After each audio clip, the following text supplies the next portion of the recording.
Welcome to Methods of Development, a closer look at definition. Today we'll look at criteria for effectively using definition. So we'll start with the application. Definition can be used in combination with other methods of development or by itself. You might write an extended definition that consists of a paragraph or even the length of an essay, or you might simply include a brief definition in part of an essay, like the introduction. This all depends on your purpose. The most important thing is to follow the criteria for making your definition effective. Why use definition? Well, depending on your purpose for writing and your target audience, you may choose definition as a way to do any of the following. Clarify something for your reader. This might happen in part of an essay. If you're talking about file sharing, you need to make sure that we know what that is before you can continue. Possibly explain your understanding of a term or a concept, which obviously is different than the definition in a dictionary.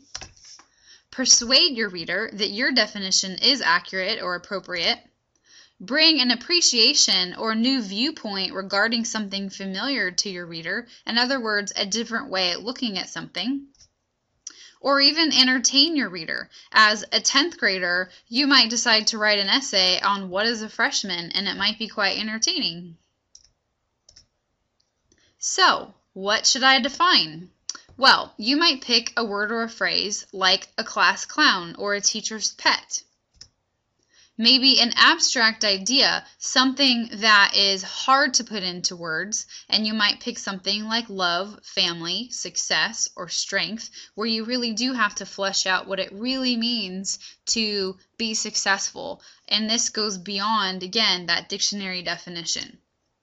A concept or a subject, so you might pick social networking, or what does it mean to be a video gamer? And in this case, you have to, again, really think about the details and the ideas and the examples that make this what it is. You might pick a subject like biology or a season or a holiday like spring or Christmas and talk about not just where it happens in the year, but what it really means to take part in this season or this holiday. A condition, often a medical condition or something else like autism, diabetes, depression, ADD or ADHD. And again, while you can look up the medical definition of these things, looking at it from the perspective of what it means to have these things, what it means on a daily basis to have this be a condition in your life or to know someone with it is completely different. And finally, a general phenomenon. You might decide to examine and talk about the popularity of American Idol and what that's all about, or the reality TV in general, or the influence of social media like Twitter and things like Facebook. And in this case, you're kind of defining what it is about these that are so significant. So, it's your turn, and we're also going to start with something a little bit simple. So think of a topic, one that you're comfortable with. Hopefully the ideas on the last list gave you something to consider. Then, once you have your topic, consider your purpose. So why are you choosing this topic? What do you want to accomplish? And think about your audience. If your audience is a teenager, you probably would not need to define what it means to be part of a social network. But if you're talking to an older audience, you might need to do that. And of course, jump in and get started. So let's do that. You must have a claim, just like any other piece of writing. Identify your topic, which you should have already done, and at least hint at what the definition looks like. You may not give the whole definition in this claim, or it might be easy enough to include the definition in that claim. Then think about what you want the reader to know. Remember, these are the facts or the details that you're going to reveal about this term. And what do you want the reader to believe? And this is that deeper meaning or that thing that the reader has to infer from your writing. Now, check your claim. Here are some examples ranging in quality. Use them to assess the one that you wrote. Now, these are some poor examples. Winter is the cold season between fall and spring. Well, this is pretty much a kind of a dictionary definition. There's really no opinion here. There's nothing to explain, and it's pretty much stating the obvious. Now, the next one, winter is a season where it rains. Well, people pretty much agree with that. Again, there's really no thinking involved. That's just a simple detail. While it's a true statement, there's really nothing to expand on. A better statement could be winter is more than just a few months of cold weather. Now we're getting somewhere. There's a little thinking happening, but take a look at this one. Winter may not seem as exciting as summer, but it is a season filled with love. Now this person has this opinion. It's discussing the fact that on the outside, winter seems a bit boring. You can't do as many fun things. Maybe we don't like the cold weather. But the claim here is that it's a season that's significant because of the love that happens during wintertime. And now we have a claim. Now you must provide an original definition because you are the writer and it's your job to do that. What is your understanding or perception of this term or topic? You can't talk about it if you can't answer this question. Ask yourself critical thinking questions, gather information, and think of examples or instances to help trace the boundaries of your term or topic. Now what I mean by that is think about boundaries in that sort of literal sense of these are the lines that say here's where we start and stop. Everything that I'm talking about fits in within these lines.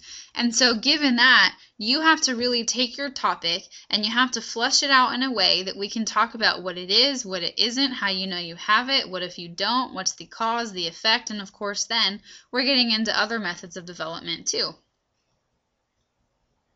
There are also some things that you don't want to do. So let's take a look at those. You do not want to repeat the dictionary. While you can use the dictionary as a basis for starting your definition, you might say that while the dictionary says this, I in fact say something different. You do not want to stick to the definition because that's why you're writing this. You have something different to say. You do not want to use a cliche as your definition because the problem with cliches is that they're overused and they're no longer original. So if I say a home is where the heart is, that's a great statement. However, it's not original. If you simply repeat a part of the word or the concept, again, you're not really giving a definition. So if I say a computer virus is a virus that attacks your computer, I'm really not clarifying anything. If I ask my students, what does it mean to be teachable? And they say able to be taught, well, there's no thinking involved. You're just simply regurgitating a word without really explaining it. So you want to be careful about not doing that either. Remember that your job is to explain in your own words or share your ideas. Now, writing a quality definition. Let's take a look at some examples. Winter is a season for people to bond. To me, it means comfort. Now, here we have again part of a definition, meaning it's a time for bonding and it's a period of time where we often feel an extreme amount of comfort. That is part of a definition. Another one, a good student is not simply defined by his or her grades. He or she must be actively engaged in learning and seek opportunities to increase or improve knowledge and skills. So we've said here what a good student is not. It is not just about grades. It is also about these significant things, and a good student must possess these qualities talked about here. Here's another one. Social networking is no different than hanging out on the playground, but just in cyberspace. There's talking, laughing, gossiping, and bullying, except for the amazingly horrible fact that our interactions can cross state lines and continents in a heartbeat. Now, what I like about this one here is that we already see a little bit of compare-contrast when we talk about the difference between socializing on a playground and socializing in cyberspace. While they are similar, they are also different, and that helps us to flesh out our thoughts.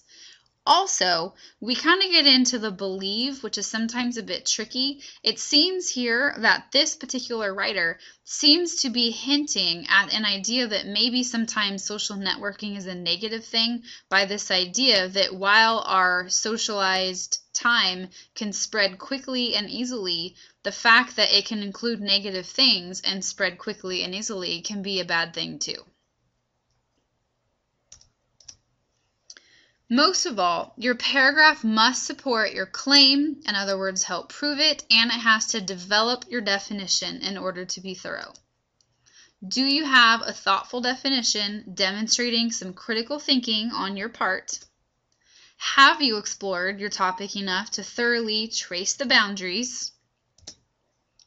And again, these are some questions that you might ask yourself. What are the different forms? Where do we see this or find this? How is this different than other similar things or others' views? What is it not? What are some examples? And the questions can go on for a while, but these are some ideas. And of course, other methods of development, definitely use them. Remember, they do work together, even though this is a focus on definition. Try using them to help express your definition. Here's an example of using description. Curling our toes under the thick blue blanket Grandma knitted, warming our tingling fingers around the steaming snowman mug of sweet hot chocolate.